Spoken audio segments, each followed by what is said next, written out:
दोस्तों, जब भी हम सब्जियों वाले पौधे लगाते हैं तो सबसे पहला जो सवाल आता है वो ये आता है कि इन पौधों में कौन सी खाद दें जिससे हमारे इन पौधों की ग्रोथ अच्छी हो और आगे चल के हमें इनसे ढेर सारी सब्जियां मिलें।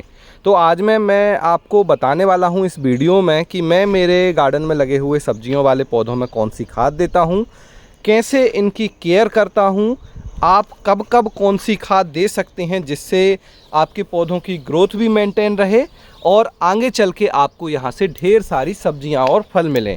नमस्कार दोस्तों, मेरा नाम है दीपक और आप देख रहे हैं terrace and gardening YouTube channel. यदि आपने अभी तक मेरे चैनल को सब्सक्राइब नहीं किया है तो इसे सब्सक्राइब ज़रूर कर लें और बेल आइकन को भी प्रेस कर दें ताकि मैं जब भी इस तरह का वीडियो अपलोड करूं उसका नोटिफिकेशन आपको सबसे पहले मिल जाए। देखिए, पत्ता गोभी लगी हुई है यहाँ पर, आप देख रहे हैं तो ये फ्रेंच बीन्स है। और मैं आपको दिखा दूं तो यहाँ पर आप देख रहे हैं तो देखिए ये फूल गोभी पीली वाली, इसका साइज़ आप देखिए। यहाँ पे ये पर्पल फूल गोभी है। तो ये जो सब्जियों वाले पौधे हैं इनमें इतनी अच्छी फ्रूटिंग हो रही है, इसके पीछे कुछ कह सकते हैं कि ऐसी चीज़ें हैं जो आप भी कर सकते हैं। कोई इसमें ऐसा अलग रॉकेट साइंस नहीं है जो मैं कर रहा हूँ और आप ना कर पाएँ। तो सबसे पहले बात कर लेते हैं जो सब्जियों वाले पौधे हैं, इनमें आप जब इन्हें लगाएं तो मिट्टी अच्छी बनाएं। अगर आप मिट्टी अच्छी बनाएंगे तो आपको बहुत कम खाद देने की ज़रूरत होगी।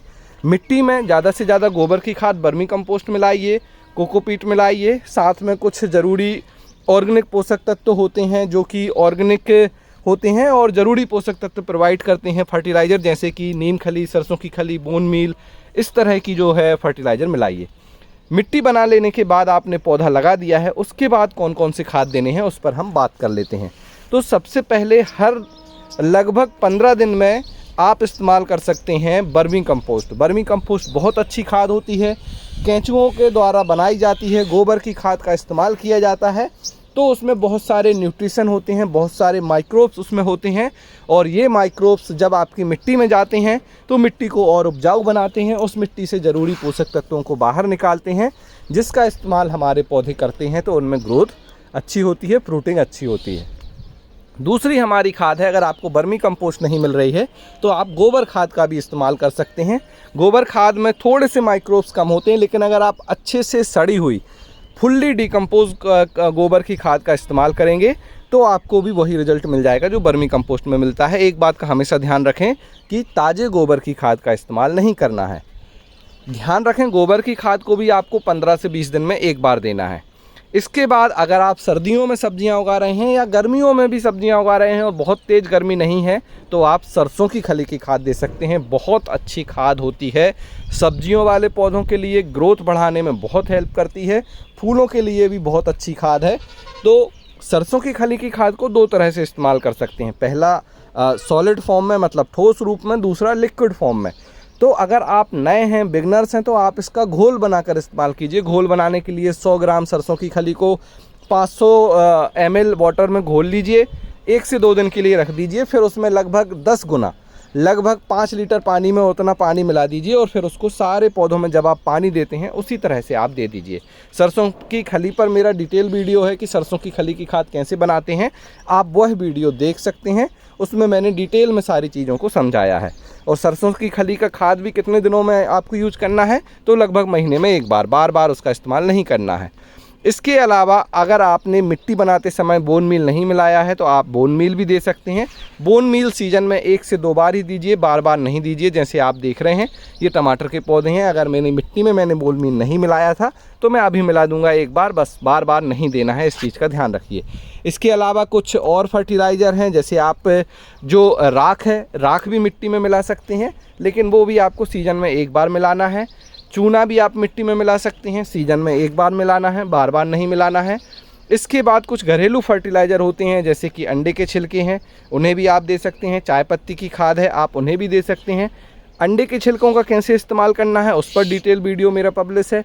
चाय पत्ती की खाद कैसे बनानी है उस पर भी मेरा डिटेल वीडियो पब्लिश है, वो आप देख सकते हैं।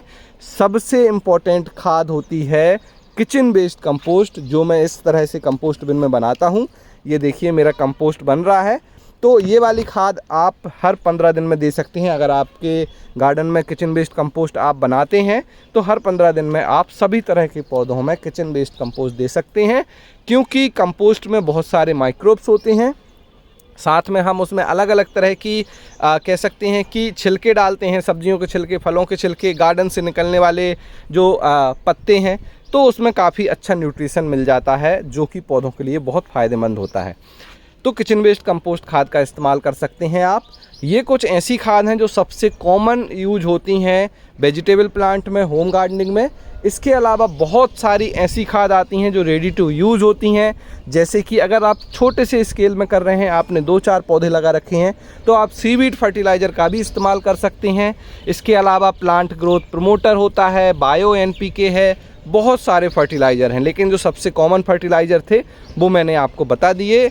उनका इस्तेमाल ज़रूर करें ताकि आपको वही रिज़ल्ट मिले जो मुझे रिज़ल्ट मिलता है। ये जो सारे मैंने फर्टिलाइज़र आपको बताए हैं, इन सारे फर्टिलाइज़र को आप एक ही जगह वेबसाइट organicbazaar.net से ख़रीद सकते हैं। सारे फर्टिलाइज़र आपको एक जगह मिल जाएंगे, वहाँ से ख़रीदिए, उनका इस्तेमाल कीजिए। कुछ तो फर्टिलाइज़र आपके घर में ही मौजूद हैं, जैसे कि चाय पत्ती की खाद आप बना सकते हैं, छिलकों की खाद आप बना सकते हैं और किचन वेस्ट बना सकते हैं, तो उनका इस्तेमाल कीजिए। बाकी आप अपने सब्जियों वाले पौधों में और कौन सी खाद का इस्तेमाल करते हैं मुझे कमेंट्स कर ज़रूर बताएं। इस वीडियो में बताई गई जानकारी अच्छी लगी हो तो इसे लाइक करें, शेयर करें, चैनल को सब्सक्राइब कर लें इसी तरह की और सारी जानकारी पाने के लिए। आज के वीडियो में इतना ही, मिलते हैं आपसे किसी अगले वीडियो में, तब तक के लिए हैप्पी गार्डनिंग।